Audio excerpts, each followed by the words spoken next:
On a connu une évolution dans l'hospitalisation qui a été une évolution de l'hospitalisation traditionnelle vers l'ambulatoire.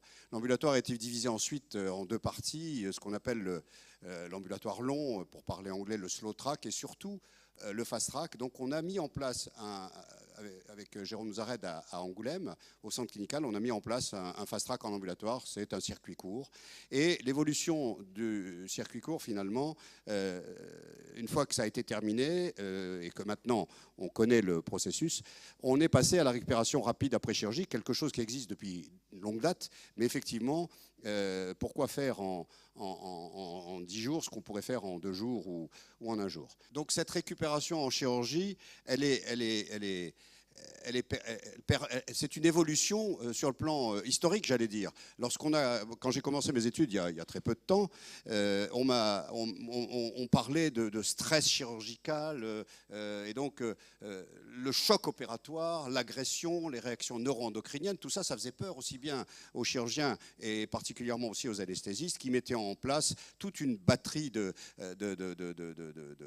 réanimation, j'allais dire, puisqu'on appelait ça la réanimation, et le côlon restait 10 jours avec le cathéter central, etc. etc. Et puis, donc ça, c'est un temps que les moins de 20 ans ne connaissent pas, parce qu'aujourd'hui, on avance énormément. Et donc, en fait, on est passé, et on est en train de passer aujourd'hui, on est en train de passer du stade artisanal où on travaillait avec des moyens qui étaient moyens technologiques qui étaient moins évolués. On est passé du stade artisanal au stade industriel. Voilà, donc la technologie majeure, qui se rapproche d'ailleurs de l'aéronautique.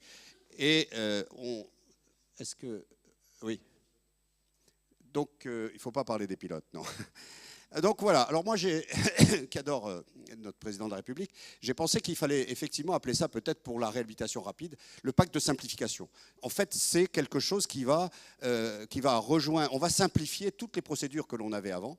Casser les idées reçues, ça veut dire, pour nous anesthésistes en particulier, qui faisons progresser la médecine plus que n'importe quelle autre spécialité, casser les idées reçues, ça veut dire quand vous avez une infirmière à qui vous dites on enlève la perfusion ce soir, on donne à manger au malade, vous revenez le lendemain, le malade il a toujours sa perfusion, il n'a pas mangé, vous revenez le surlendemain, donc après il faut insister et pour obtenir au bout du 3e jour, voilà, et quelquefois le malade il mange quand même, mais il a toujours sa perfusion. Donc les idées reçues c'est ça, c'est toutes les transfusions inutiles, c'est toutes les perfusions inutiles, voilà, rompre avec les habitudes, et ça c'est très très difficile, en particulier, on en parlera, mes amis en parleront tout à l'heure, Marc Roucoul parlera du jeûne préopératoire, il y a une nouvelle notion du jeûne préopératoire qui les études datent de 1999, nous sommes en 2014, mais c'est toujours pas appliqué, la réalimentation rapide et la mobilisation précoce.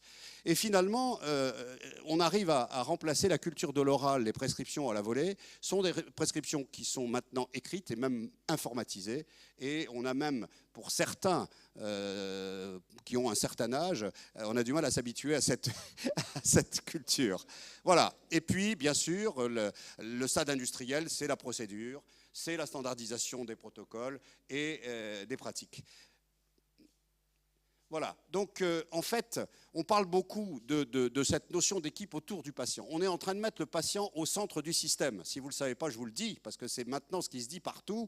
On a l'impression qu'on a découvert le fil à couper le beurre. Le patient au centre du système, effectivement. Il y a une équipe autour de lui, l'anesthésiste, le chirurgien et les soignants. Et voilà comment on arrive, avec une bonne entente et une bonne équipe, à réduire les durées d'hospitalisation. Voilà, alors les premiers qui ont inventé ça, bien sûr, ce n'est pas les Français, sont les Américains qui ont transmis ça aux Chinois. Et c'est Ronald que j'adore, parce qu'en fait, quand vous êtes au McDrive, finalement, vous êtes dans un fast-track ambulatoire, ou quand vous êtes à l'automac, eh ben, vous êtes dans la réhabilitation rapide après chirurgie.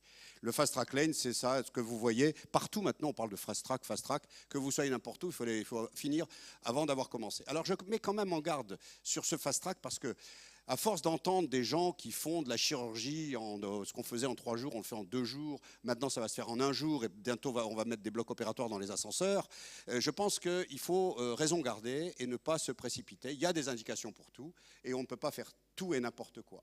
Tout est basé aujourd'hui sur le Lean Management. Alors pour ceux qui ne connaissent pas, le Lean, c'est ce qui a été appliqué par les usines Toyota, ça veut dire dégraisser, enlever l'inutile.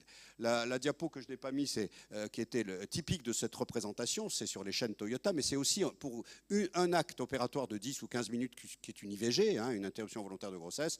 En fait, la moyenne était de 9h30, elle est passée à 4h. Pourquoi? Parce que le patient attend, on lui fait des examens inutiles, on lui fait un acte et ensuite il attend la sortie, il attend que le chirurgien... Voilà, donc tout ça c'est absolument quelque chose qu'on a à l'esprit, et pas seulement à cause des notions médico-économiques, parce que en fait, le patient, il ne demande pas à rester non plus longtemps en hospitalisation.